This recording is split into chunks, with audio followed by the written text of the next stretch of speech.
Hi, I'm Kat. And I'm Gabe. And we're The Ghouls Next Door. We're Yeah. the Ghouls Next Door. Cthulhu. mglw'nafh.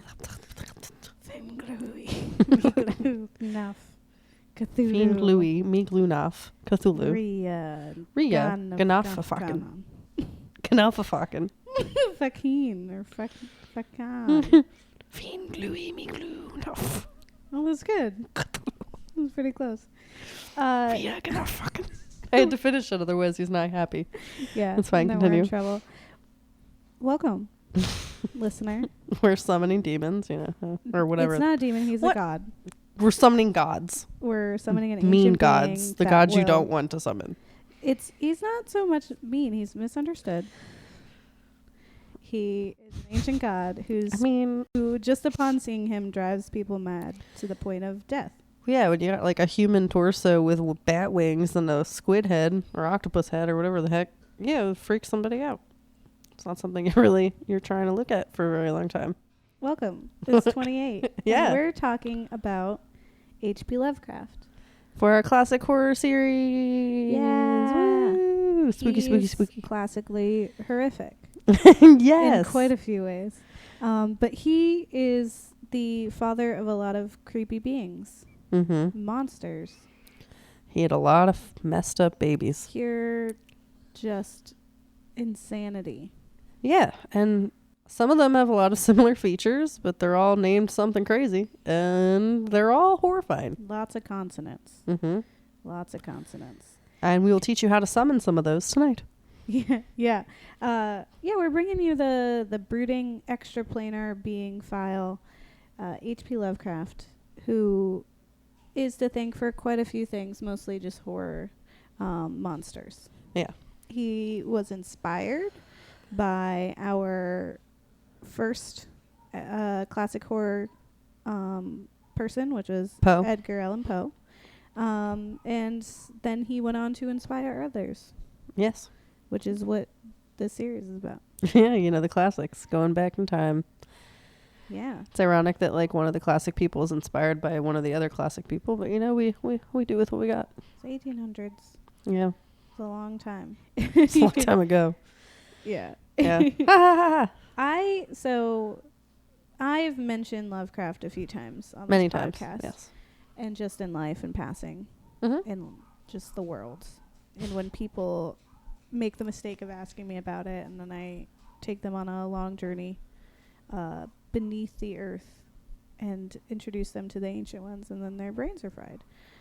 I enjoy Lovecraftian work that has spanned all kinds of ways. So, his writings I enjoy and have listened to the audiobook versions of them, which I find interesting because usually it'll be like a British person, but he's not.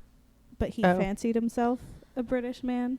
In fact, he, when asked, or even when not asked, was explicitly on the side of the British when it came to America's independence, and thought that New England should rejoin the British Empire.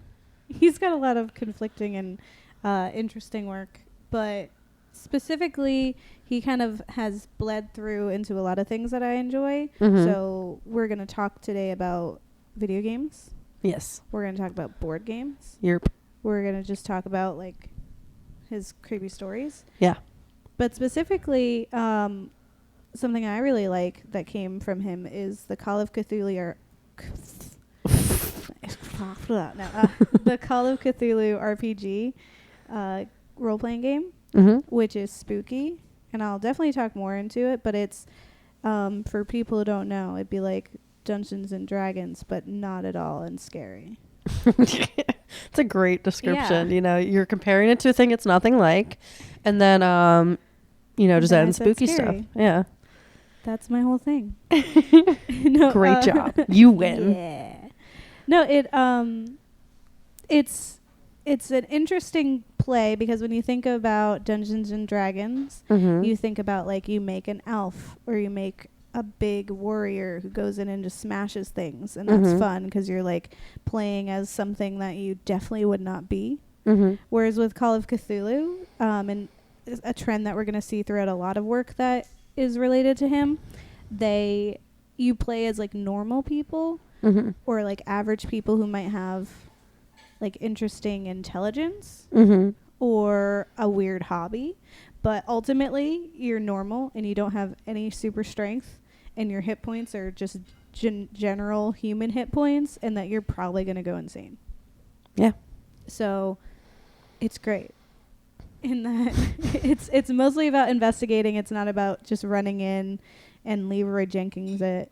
Yeah, you're not actually like fighting for the most part. You're trying to solve the whole thing, but it's all investigative and scary and spooky. Yeah. And I would say one of the most enjoyable campaigns that they've done, a few campaigns, is the podcast How We Roll.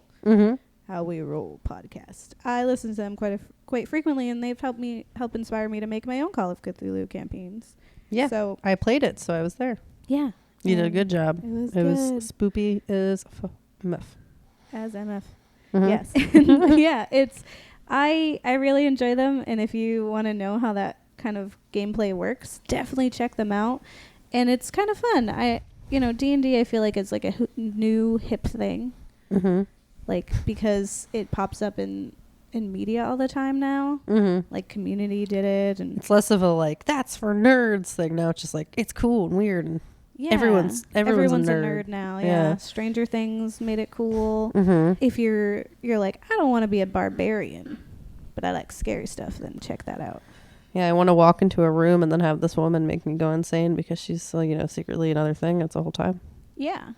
Of my ex-wife or whatever. I don't know. You did a whole thing. It was like you made Will go insane. All I know is that's what happened, and it was entertaining. That's the whole goal. I would say when you're playing D&D as like the DM, it could be really stressful because you work really hard to make this like world, and your player characters can totally destroy it and just do not what you thought. With Call of Cthulhu, like your whole thing is just to like mess up your player characters like in the best way possible. Like either you have more drive control, them crazy, or murder them, and it's like you don't feel bad about it. And it's like this is for every time during D&D you've ruined it. Like you're going up against something that is almost impossible to fight anyway, so you're really just like you're just there for the journey. So it's more fun, I think, as a keeper, which is what they're called in Call of Cthulhu, to manipulate the world in that way than DMing when they just totally usurp your whole ideas that you spent all that time researching. You're welcome. I did that. I'm letting my nerd flag fly today. Woo! I mean, we do that H.P. Lovecraft most days. But yes, I'm with you on it. I'm supportive of your nerd flag and its flying abilities. Woo! Yeah, you're welcome. Welcome. Come on this journey with me, and let's find out about this spooky man. I'm here too. Rude. This HB extraplanar mind-numbing monster craft. Yes. Man. That made word sense. Woo! Facts. Yeah, facts. We tell you facts. All the facts. Here facts. Still facts. About that spooky stuff. Yeah, spooky stuff.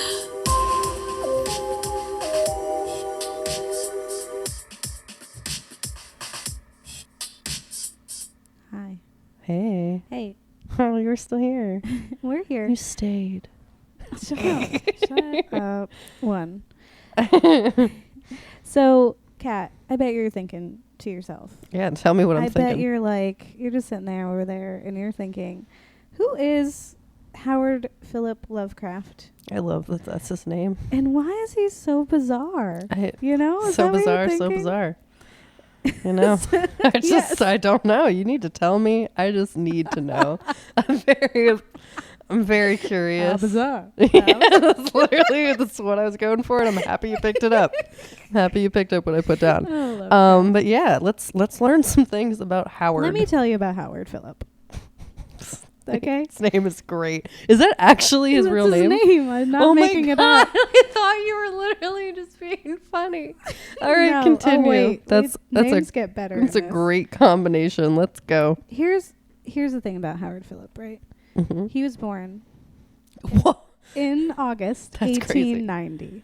Oh, okay. Okay, so after Poe, right? Yeah. The thing is, when he was only like a toddler, his father started hallucinating. Okay. And they weren't like cool hallucinations that you would think would be a direct relation. Like he wasn't hallucinating monsters. Did he inherit? No, I don't think so. Okay, continue.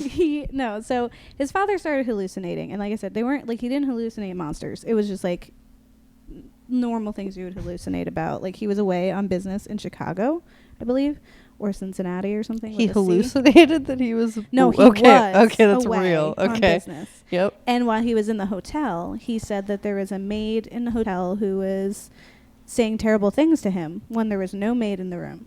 2, he was saying that his wife was in trouble and was calling to him from the floor above him. She was not there. She was back at home, which is in Rhode Island. So, yeah. He was just doing a whole spooky time. Yep. Yep. So, this is when like he was only like 3 years old, Howard Phillip. And so his father was like immediately institutionalized, and then he was there for 5 years before he died. That's due to syphilis. Yeah. So that makes sense that his brain would go. That makes the holes in it. The holes in the brain. Yeah, it makes you very sick. The whole thing is like they didn't know. Like they still don't know because there wasn't really good medical records. Mm-hmm. But people like guessed that syphilis could have been the symptoms. Yeah. And there's like rumors of like because the mom didn't have anything crazy, so it's like, did he have affairs? Whatever. Who knows?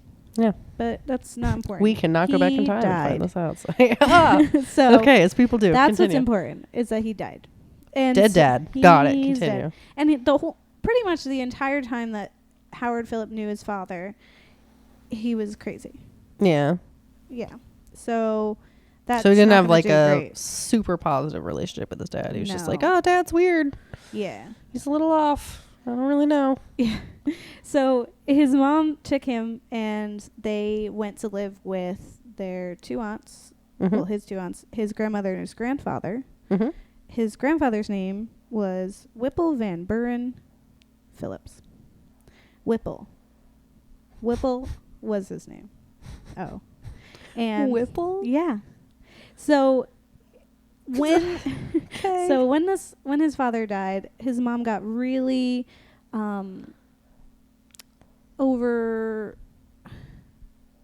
don't want to say overbearing. She just got obsessed with him and loving him and like keeping making him sure around. He's okay. Yeah. Not even so that he's okay. It's just making sure he's happy and that he's there. Mm. And so she let him do whatever. And so the 2 aunts and him and her like just doted on him, and he made his own bedtime. He's like 5. Like made his own bedtime. He got to eat whatever he wanted, which meant a lot of like sweets, and like did not have any nourishment or vitamins for a long time. Had the worst like diet ever. Mm-hmm. Which later like he never really learned how to like treat himself well. And then like he slept whenever he wanted. He didn't go to school because he just didn't care. At first she kept him from school, and then when he was allowed to go back, he would just like sometimes go. Mm-hmm. He was more or less bored. Like he was intelligent and he knew things. Yeah, he just like did not care to be there. Well, yeah, it sounded like his home life had very little structure, so any sort of structured activities would be difficult for him going forward. Absolutely.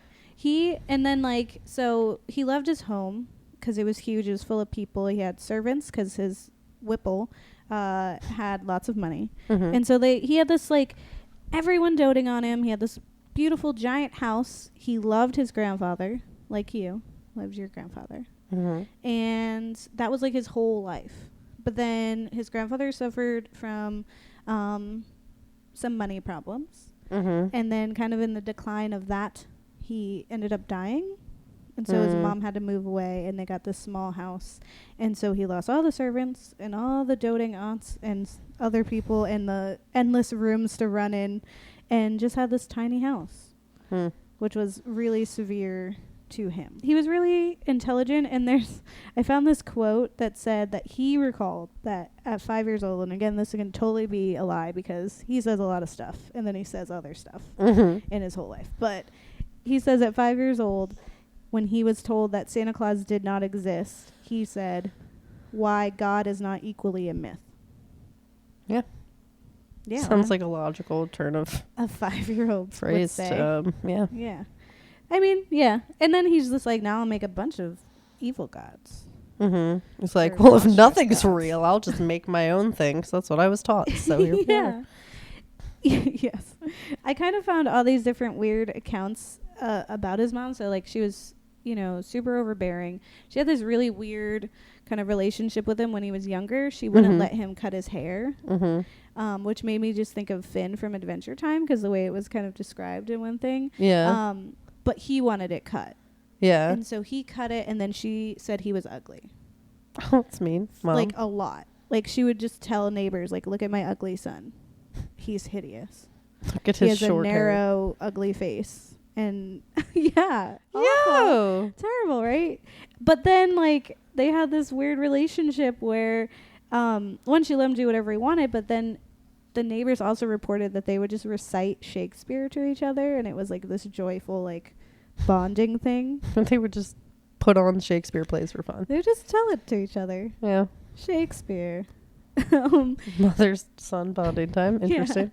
Throughout his schooling, he like went and did like he did a lot of science. He really really enjoyed science. Mm-hmm. But again, he just hated the structure of school, so he was just like, nah.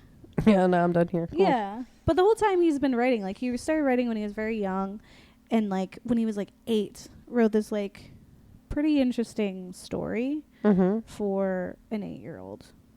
And then like a very elaborate weird story. But like he would write things and submit them to like magazines and other things like that, but like just every now and again. Like, he just didn't have any ambition. He wasn't like, I am doing this like we do with our podcast. He was just like, oh, there's a thing I could put there. Cool, I'll do that. Yeah. All right, what am I doing now? I don't know.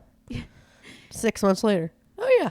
Yeah, I just There's another one. brooding in my room and Yes. like yelling about immigrants and fascism. Yes. He's such a complicated man. He named his cat a slur as a child. He hated immigrants. He is a very problematic man. He also hated my people, the Jewish. He did. And the thing is, though, he hated Hitler. But then at the same time, like within the same year, also had a quote that was like, but I get him. It's like, you can't both. You can't both. Pick a side. He also said, okay, 1904. I was like, how? He would also have to be kind of old by the time that stuff was happening. Yeah. He also said that socialism was inevitable, but that also he fancied fascism. Ah, okay. Nice. Yeah, he's a whole bag. He's all time. So like, you would think he's probably like this recluse that just like eats candy in his bedroom alone and broods about the world, but that's not the case. He actually had a lot of friends and people who really enjoyed him. People who, if you had asked, like, you ever gonna hang out with that Lovecraft guy, they would be like, absolutely not. He's probably the worst. And then they would meet him and they were like, well, what a jolly fellow. And just absolutely loved him. He attended lots of like conventions and a lot of things about journalism, like amateur journalism, because he has no idea what he's doing. And he's even said like someone asked like, what do you do for journalism? What has it done for you? And pretty much he was like, I've done nothing for amateur journalism, but it's done a lot for me in that it gave me all my friends.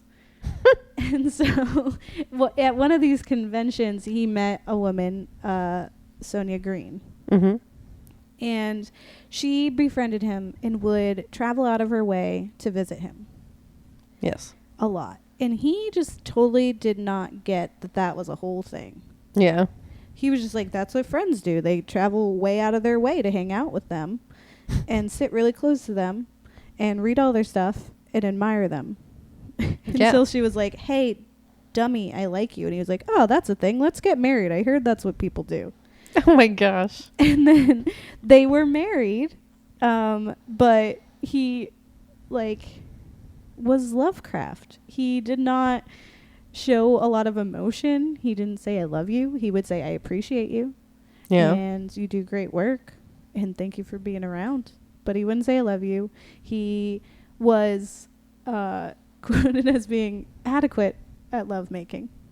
Oh. Yeah, that's it. That's the thing. That's all he's got. I mean, it didn't seem like he was trying too hard on really No. anything, so it's Yeah. not shocking. It's like, oh, we're doing that again? All right, well. Here we are. Here's a fun fact. He learned about sex from anatomy textbooks. Interesting. So because of that, he was completely just like uninterested in sex for a long time. Like he was just like, that's boring and whatever, and I That looks don't weird. have any interest in that, and just never pursued it. Which could be a reason why he just did not get Sonia at all. He was probably like, hi, here's my bosoms. And he's like, what? Yes, you have those are for children, and someday you will bear them, and then they will they will have sustenance from them. And she's like, dude, Sex. have sex with me. And he's like, oh, right. That is expected of me as a husband. So we must engage in this coitus. Great. For the pursuit What a of children. fun time. Yeah. For the pursuit of children. Cool. Yeah. Sex. All right. Well, if I must. Yeah. Children.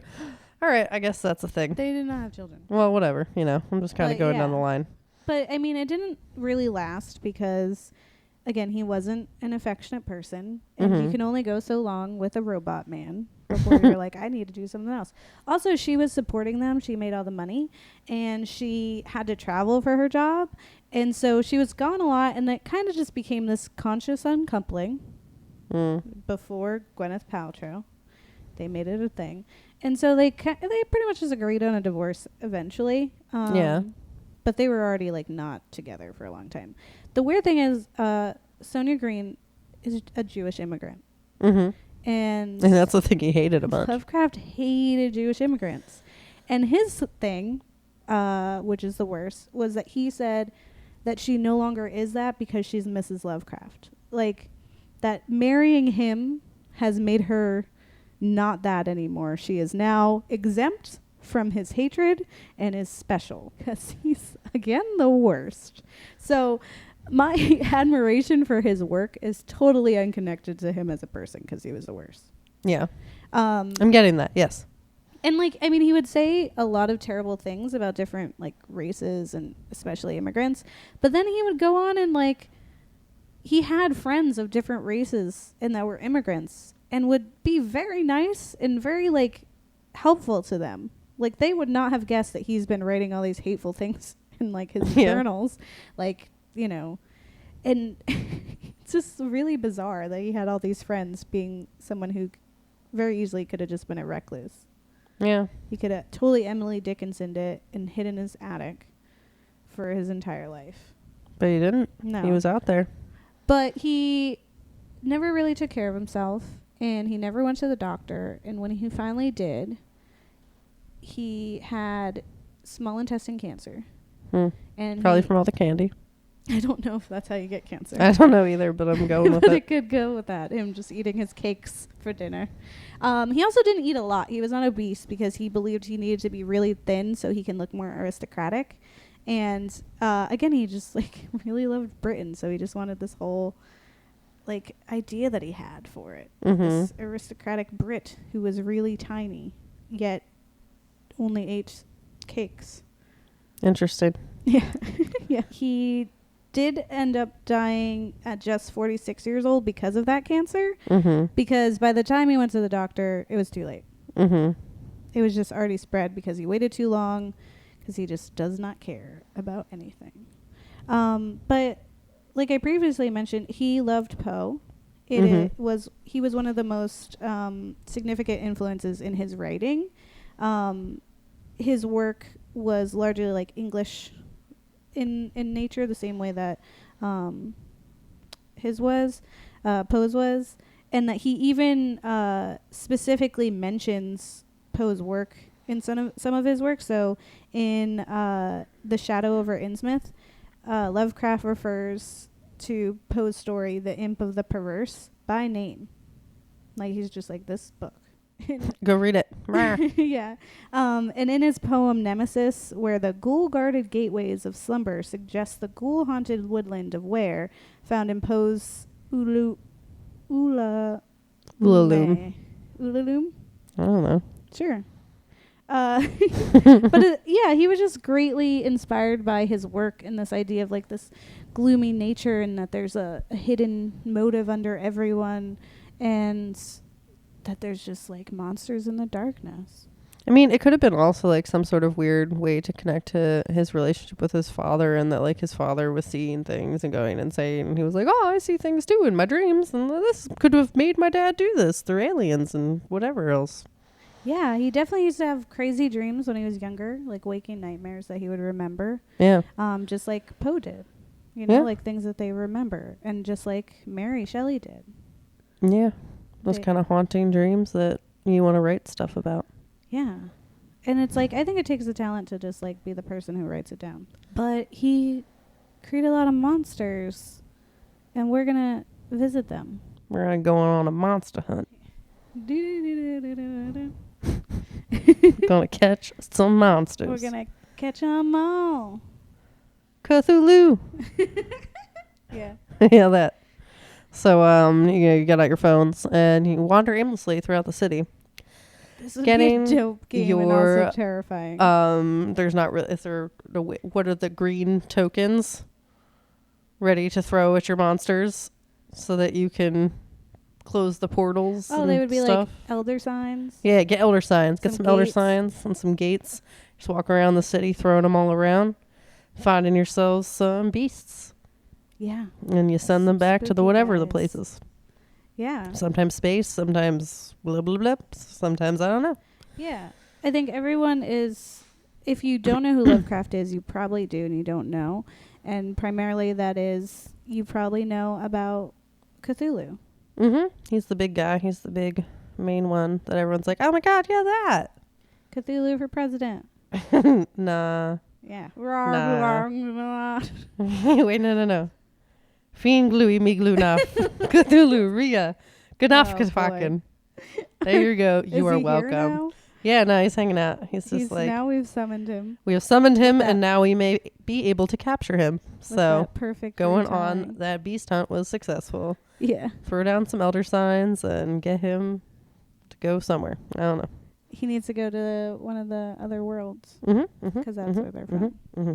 Tell me about Cthulhu. So, I mean, he's like he's the one who hogs the spotlight. He's the one everyone's just like, yeah, Cthulhu. There's the Call of Cthulhu. There's the games. There's all that other stuff. He's like the big guy that the show leads up into. And you're just like, yeah, he's scary. So, he's kind so of big. specific. Yeah. No, but it's like he can be like the size of a person or he can like grow to the size of a continent is essentially what I was told. And like what's really creepy about him is that like meet a person-sized Cthulhu and I want to hug it. I mean, you before could. It has like a devours the human universe. torso.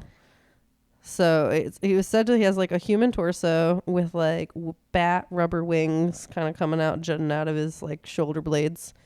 And then like, I don't know what his legs are doing. I didn't really get too much of a vibe about that, but I mean, what his legs are doing? he's doing something. Your land. And then like his head is like an octopus with like tentacles and like other creepy things jutting out of it, doing whatever they want, being scary times. And yeah, no, it's a really uncomfortable thing to see. But the biggest thing is that like he can grow as many limbs and like to any size as he needs to, or it needs to. You guys can't see me, but I look terrified. To do whatever he needs to do. So basically, Just utter nonsense. What is he doing? I don't know. He's always doing. like, the thing is, like, he's it's doing that something. big build up. Like the whole thing is the big build up, and then the end is just like you're dead now. Yeah, there's not really a good way to fight our friend That's there. the whole thing. You're He's just not really dead. trying to, have any challengers. No. But he was invented, in the 20th century. He was in the Call of Cthulhu, cosmic being, terrifying power, all that other la-da-da. Says his head could reach the height of hundreds of meters tall. Is capable of altering his shape and size at will. He's 100 Being anywhere between the meters big. size of a man and the size of a continent. And capable of condiment. spawning any number of limbs as it chooses. Scary. Yeah. He, in the Mountains of Madness story, it was like his children against the elder things, which were in the mountain. And those things are real creepy, like. Yeah. It's true. They're like, everything is gross. Like Cthulhu is scary because it's like a tentacle beast, which is its own thing. There's a whole thing for tentacle beasts and people's infatuation. They're not with your them. favorite? I don't mind them as much as most people, but I'm also not like into them. You're not like other excited people. about it. So yeah, indifferent is the answer. But the rest of these things, like some of them are just dumb looking, but like Oh, for sure. like the Shoggoth and the elder things and Migo, like all those things are really gross and creepy. Yeah, I mean, they kind of have a similar theme in that, like, they usually have bat wings that are, like, jutting out of whatever part of the people they want. They usually are compared to, like, crabs. Like, they'll usually have, like, crustacean parts or, like, antenna or, like, bug parts. Yeah. And then we'll have, like, very mild shapes of human forms, but not really. Like, some of them don't have any even kind of shape of human form, but some of them do, where they can, like, they're bipedal. Instead of, you know, running around like, what's the other one? Quadrupeds. Bears can do both. Thank you. I'm contributing. But I guess we're talking about one. A wild Migo has a beard. Migos. No. Cardi B is marrying one of them. Yeah. Okay. But he wasn't it wasn't a god or godlike entity. They were straight up aliens. Migo? Yeah, it's an alien. Nice. So it's made of some sort of unnatural substance that doesn't occur on Earth at all. And basically are a gross cross between fungus and a lobster with bat wings. And they let them fly from Earth to Pluto. You know, seen as they worship the jerks Nartheteps. I don't know what these things are. They're all little weird words. So one of the Nartheteps and Shoggoth. Those are two other creatures that are a thing. Yeah. Lots of consonants. But they're vicious and terrible, and they waged a massive war against the elder things at one point in time because there's a whole story that exists around it. And people are just these small just viewers of the remnants of it. Because it's like elder things are just like cool monster aliens that made the elder things. Yeah. Yeah, they're aliens. Yeah, and they made like cool like high tech, like almost like Atlantis, but in the snowy mountains, like high tech city. And then they had a war. Yeah, and the biggest thing, and what they did is basically like, well, they did some bad stuff, but they did like other things that are like, I guess, kind of okay. They were seen as not that bad of a guy, but like not great in the grand scheme of things. In the grand scheme, they're just aliens, you know, doing their thing, building stuff, going about their business, and then you know, had that big war with the Migo and the great race of Yith. Yes. Yeah. Yeah. And they created the Shoggoths, which are terrifying. Those are the goop monsters with like 20,000 eyes on them, and it's like twigs sticking out of them. Yeah, no, they have like weird tentacle body, twig body, leg things, and then there's just a bunch of eyes just looking at you, looking at you forever. Why did they make that? Well, I'll tell you. Cool. Yeah. They were created as a slave race, basically to build massive underwater cities through hypnosis. So they basically were anamorphous blobs made from protoplasmic slime with a bunch of eyes placed all over the place. Protoplasmic slime.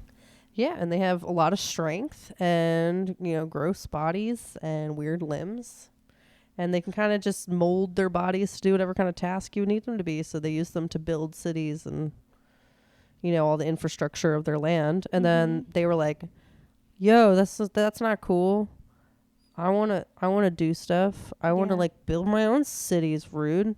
And then they rose up against the elder things. So we're like, hey, I want to do my own thing, guys. That's what they said. Is it like an alien version of Egypt when the Jews rose up? Yeah, I mean, it seemed like there were some parallels, even though, you know, he hated Jewish people. What is he doing? What is He doesn't doing? know. I don't know if that's I insulting. don't think he knows. So yeah. But essentially, they like went. wait. This is the best thing I've ever seen in my life. So the Shoggoths had a tendency to scream a cry of "tickly lil, tickly lil." That's what it was. That's what it says. It's literally tickly lil, tickly lil, and they did it twice, over and over again. And the sound is theorized to be instruction uttered by the elder things, as their masters, to extort, like make them do better, work harder. So is that their like Pokemon call? Yeah, I guess so. For catching them.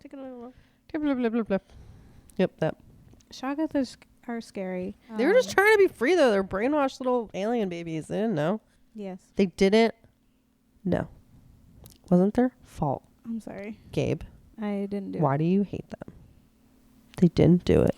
One of my favorite things about some of the monsters, and ones we're not even going to mention, is that there's some that are just mentioned in passing in some of his like books, and they never really got their own like moment to shine. But because they're like mentioned in passing, Like they you have get to come this up with the whole thing. crazy background, and like his fan base has done that. Like Haster has this intense following, and there's like 2 lines about Haster. The entire thing. Like, yeah, it happens Fun- so often. Fun fact. Yeah. The Shoggoth Yeah. things. Essentially, they were like brought on by different groups, and there were different kinds made. So the ones that were like freed did their own thing. There was like an underwater version. They were just called water Shoggoths. And it's like they had all these and then there was one alien thing that bred a whole more subservient version of them. All these poor things. Yeah. And like made them their own thing on their alien planet. Wow. Yeah, it was the whole time. That's the whole time. All right. I like that most of them are aliens. Yeah. Well, that's just the thing, is that they're extraplanar beings. Like they're from somewhere else. Or like Cthulhu is just like under the surface, just asleep, waiting to wake up if you say the right phrase a few times and you wear a black hood in a creepy New England town. Yeah, and you just go blip, blip, blip, blip, blip. But with like actual words, and then you make the stuff happen. You make the stuff happen. Yeah. That's all I'm saying is. So Howard Phillips is a weirdo. Yeah, he did a whole thing. But he made really cool, weird creatures. I just feel like he was like, what are the 3 creepiest animals on Earth? Yeah. And then I'm going to use those. He was like, no, that's literally what it was. Hate them. Bats. Hate them. That's literally Snakes, what they did, though. Gross. Mm-hmm. No, that's Fungus. literally what they did. Ick. And they just combined them all and just like set them free. He did creepy, and he set the monsters free. And now we're capturing them on the internet. He's so bizarre. So bizarre. Yep, there you go. We caught them all. Except not, there's a lot more. But that's my little take on the few that we decided to mention. Cthulhu will pull us through. You teach me and I'll teach you. Cthulhu. No, wait. Fiend gluey me glue.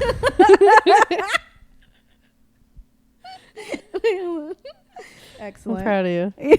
We did it. How many versions of the chant can we make into a song? It's a challenge. Please send us your versions. Yes. Do that. Because I think it would amuse me greatly. Yeah, someone tell us how to say it. One. And then we all get together. We have a meetup where we wear cloaks. Yes. And we say it. We say it in our own way. Do you think there's like fanfic Cthulhu like romance Yes. work? Like what they do? You thought you put it out into the universe. It exists. Like I guarantee it exists now. because there's like Slenderman fanfic where people Why? about him. Like He's no not lie. Cute. No, but now I want to. I'm happy you didn't argue with me. All right. Someone please. One, if it doesn't exist, I need someone to make it for me. And if it does exist, please send it to us because we need to know. Can someone make a Cthulhu romantic fanfic with me in it? Yes. I want it so bad. I mean, Okay. and your birthday's coming up, so I'll work on it. Thanks. I can't wait. Films. Yeah, films. Yeah, films. We watched some films. Now let's talk about those films. And all that spooky stuff. And all that spooky stuff.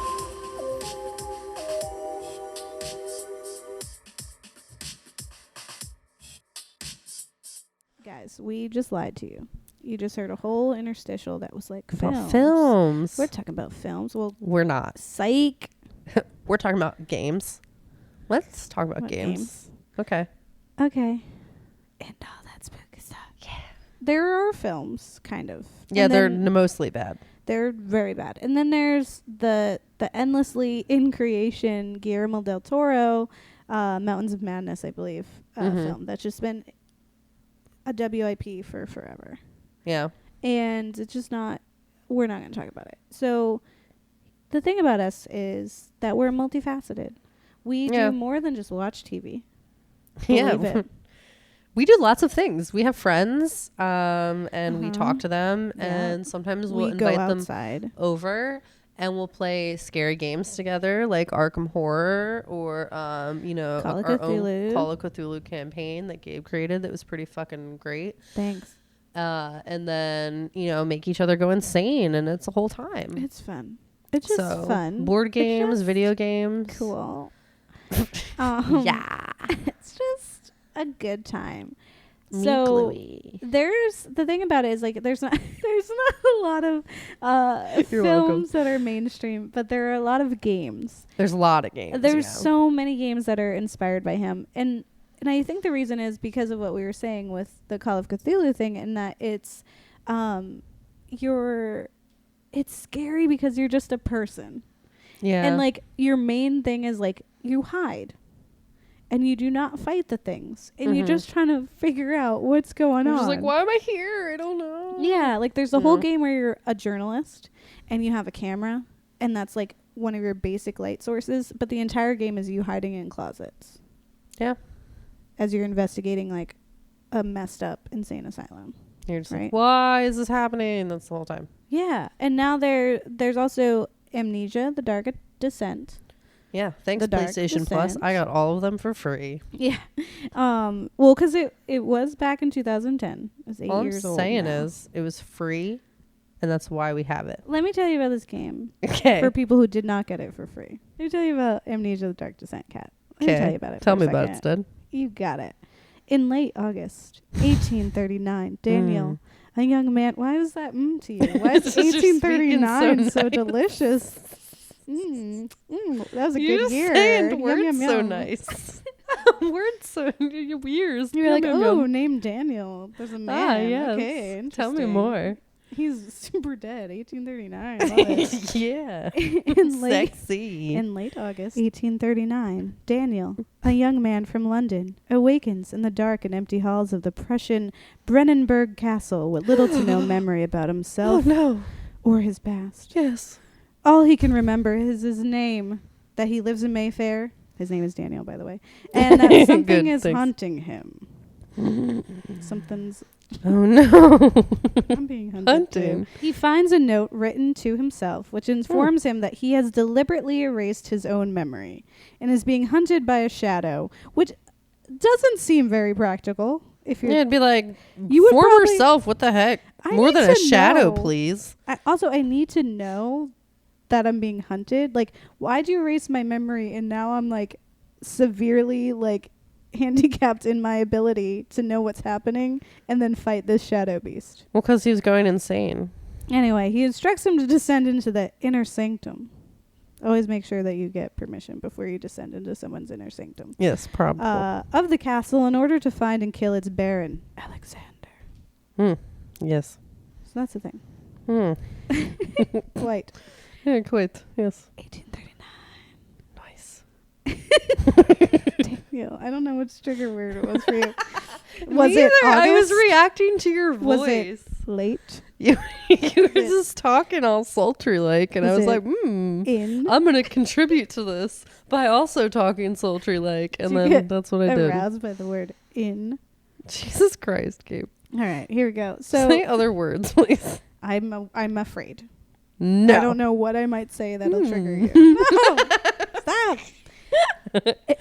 So this game is wonderful. And in that it's terrifying. You know, it's really, it's like you say difficult. wonderful, but at the same time, you're playing it and you're like, I don't know what I'm supposed to be doing. I was very And you're angry. just running around. You're like, why? I need my memories. It was the one thing that I needed. Why? Like, what is this? And you're just stressed the whole time. Yeah, the worst part about the situation, and the worst in that, like, I mean, it's enjoyable because it's scary. Yeah. But what makes it difficult is that this character is just terrified of everything. Daniel's He's throwing just chairs all around. so afraid of things. Like, he's terrified of the darkness, and you don't really have a complete understanding of why, but he is a phobia. It's not just, I don't like it. He has a straight phobia, and if you're in there, he starts hyperventilating. The colors start fading. He gets all dizzy, or you as a character get dizzy. Mm-hmm. And then, like, when you're playing, you're just hearing him panting. Your vision is limited. You might pass out from insanity, and you can't see well. Yeah. It's crippling. And it, like, this whole game plays on claustrophobia. It plays on this fear of water. There's a whole terrifying water thing where you don't know what's in the water. You know, you just don't want to be in there, and it's just splashing, and you just have to, like, hop on things so you can avoid it. And then it's This just sounds like my literal nightmare. Yes. Oh my God. and then there's a lot of running around and trying to light things and conserve your lanterns, but you're also afraid of the darkness. And then it's rude because the whole castle's full of, like, gaping holes, so mystical wind comes through and will put out all the lights because they didn't have bulbs. They just have candles in this stupid castle. And you're like, why am I here? Why wouldn't I get myself out of the castle, away from These are it, questions. and then erase my memory because I'm safe? And I get it. It's probably because you have to kill. We did not finish this game because it's tough. hard. It's very tough, and it's also scary. It was And- created in a time where games were still really hard. Yeah. Now they're really easy, and they're just made so, like, you get the journey. Yeah, you enjoy Back then, it was just like, challenge. well, good luck. I did a thing. guess because I still hold out hope that we'll finish it, so I haven't spoiled it for myself. Yeah. But my guess is that he has to kill Alexander. So, like, you know, he gave himself the advantage of you're not insane, so because we erased your memory, now you just have to fight him with this clean slate, and that's why he can't run away. But screw that. I don't care what Alexander's doing to the world. Why do I gotta save it in this dark, damp basement? I'm just saying, babe. That's what the With the journey's cask about. of Amontillado all over the place. So Justine is a expansion separate pack, which is just like you get a one and done. You have to get through it, and it starts immediately with the monsters there. Your whole thing is just like get out of this place and solve all the puzzles. Yeah. And it says something like you can save them all. There's a way, but I didn't get that far. I literally opened the first door and I went into the big room, and then I was trying to figure out how to pick stuff up, and then a monster got me. I tried to close the gate, and then it just broke the gate, and then it broke me, and then I was like, enough of that game. Yeah, this is done now. And then there's also in the expansion Did we have to watch Machine for cartoons all Pigs. night? Because No, we didn't. it's funny. Calling out one of our friends. There's another one called Machine for Pigs, but I refuse to play it because it They're features pig monsters, pig right? monsters. And I'm not doing it. I'm not doing it. I understand. I refuse. Yeah. I have a line and I'm drawing it. I can handle squid monsters and slimy eyeball monsters all day. Mm-hmm. Send All my day. way. All day. All day. Not darkness, though. Or And- water. Or water or brief wind. That terrifies I my hate brief character. wind. But yeah, there's a lot of video games that are inspired by him. But there's also the Call of Cthulhu RPG campaign. And then there's also, which was inspired by the Call of Cthulhu RPG campaign, the board game Arkham Fired. Horror. Arkham Horror. The game is set in Lovecraft's fictional city of Arkham during 1926. Street building and outdoor locations are featured, as well as otherworldly locations that investigators can venture into. So here's how it works. Tell us. You get an investigator who is a normal person. Yep, hanging Maybe out. you're a professor. You're just a guy who works for the mob. Maybe you're Hobo Johnson. That's a band. Casanova guy with the dog. The tools that you have is like money so that you can buy things. You might dabble in witchcraft, so there's like a magician. But yeah, essentially you're just a normal person. You're traveling around Arkham, and then monsters start popping up because as you're playing, gates are opening up, and your whole thing is to like get rid of the monsters, and you do that in different ways. Like you can fight them, which you gotta be ready because you're gonna be straight up dead like immediately, or like you get certain cards that will be banishing them. If you close certain gates, then those ones can't come anymore. It's a whole thing. Yeah, but you can get like all the things to fight them with instead of just your like self. Yeah, and you get like magic and different weapons and things. But you go around, and every time you go into a place, you have an encounter of some sort. So either there's a person or something weird happens to you, or you just get straight up sent to another world. Yeah, the cards are good. World. And then you like have to deal with being in the outer world. It's just like you got sent to Shoggoth is one of them, which is like mentioned for one of like the alien planets.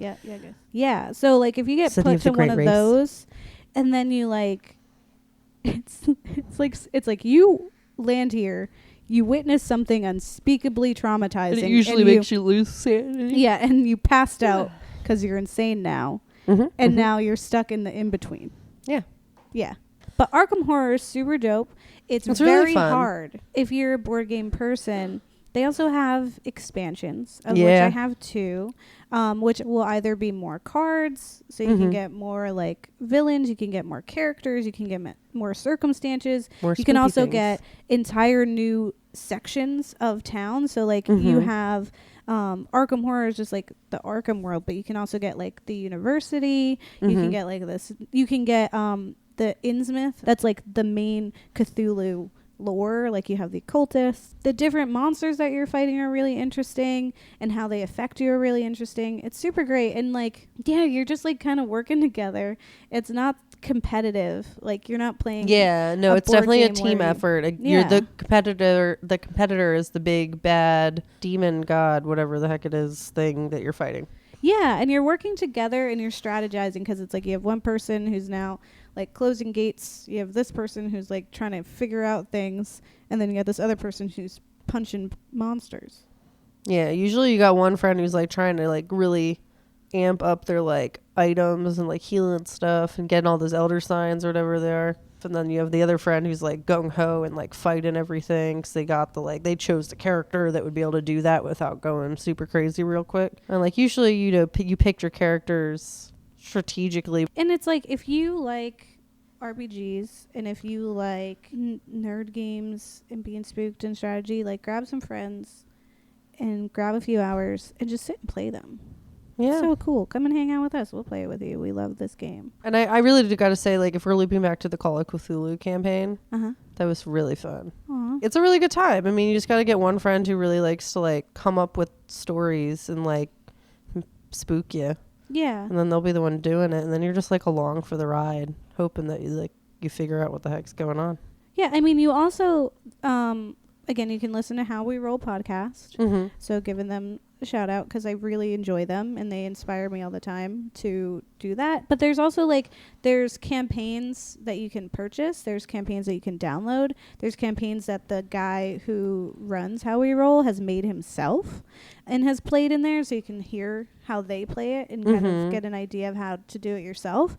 But it's a really fun time, and especially for beginners to role playing, it's kind of a fun time, because when you can do a one shot, so it won't take up your whole life.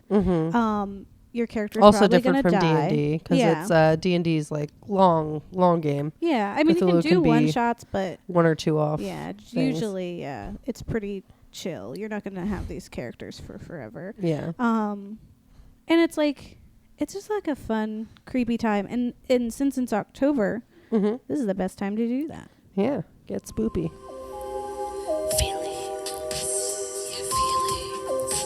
Yeah, feelings. Yeah, I said feelings. Let's talk about feelings. Okay. And all that spooky stuff. I love spooky stuff.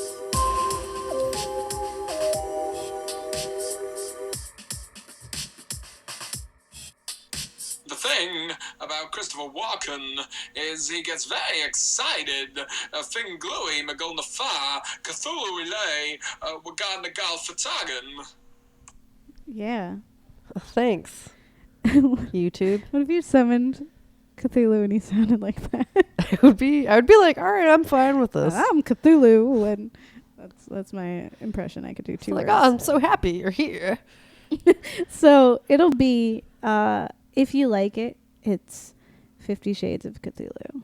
Yeah, because we want an erotic fan fiction of Gabe and Cthulhu. Me and Cthulhu. It needs to happen. And his big, strong human arms. But Oh my his scaly gosh. bat wings. He has bat wings and he has an octopus No face. judgment. He's beautiful on the inside. You know he's probably not. He's probably monstrous. Or, if you don't like it, it's Whipple Van Buren Phillips. Because that's a funny name. Yeah. Howard Phillips Lovecraft. His grandpa. Not that we didn't like the grandpa. It's just but his like name is his name's Whipple, and it's goofy. fun. Yeah. He was a grown man named Whipple Van Buren Phillips. He probably had an awesome mustache. Oh my God! Yes, he did. Let's just say about the topic of Lovecraft, about Howard Phillips himself. How do you as feel a about person? Lovecraft? Yeah. No, he can go somewhere. He can Whipple Van Buren Phillips. Yeah, he can Whipple Van Buren Phillips because he wasn't a good guy. I know. He also hated my people and like, how dare you? Yeah. Rude. Right. Agree. And then like use all their like stuff. Yeah, in his lore. I'm there with you. Him as a person, nah, son. Yeah, he can go somewhere. He can Whipple Van Buren his way out of here. That's how I feel. Yeah, but what about the whole shebang? I mean, the rest of it's great. Cool stuff that came out. 50 Shades of Cthulhu. Yeah. I think the Amnesia games definitely were a time when games were still really hard and I cannot play it. I tried. I lose every time. I die all a bunch, and then I'm not. I don't want to keep going because I'm like, how many times do I have to restart this? It's so bad. I don't want to start over again. I'm just gonna watch a walkthrough. Yeah, no, like it's honestly like I can't do it.